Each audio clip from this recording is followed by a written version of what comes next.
आमे जड़े पिला को कृमिनाशक औषध कहीं देबा एही कृमिनाशक औषध खाइबा द्वारा पिलार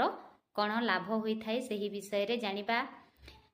जेतेबेले भी आमे जड़े पिला को कृमिनाशक औषध दौछु कृमिनाशक औषध खाइबा द्वारा तार को क्लांत और दुर्बलता लागे नहीं, तार पेट जंत्रणा हुए नहीं, पेटरे थिबा रोग गुड़िकर समस्या दूर हुए, पिलार नियमित भाव में पाठ पढ़ारे मन लगे एवं ताकू खाद्य खाई खेलकूद करिबारे शक्ति जोगई थाए और नियमित स्कूल जीवा पाई ताकू बाधा आसे नहीं। जेतेबेले पिलाटी कृमि जोगु असुस्थता अनुभव करे तो तार पाठ पढ़ारे मन न थाए, तेणु पिला को कृमि रोग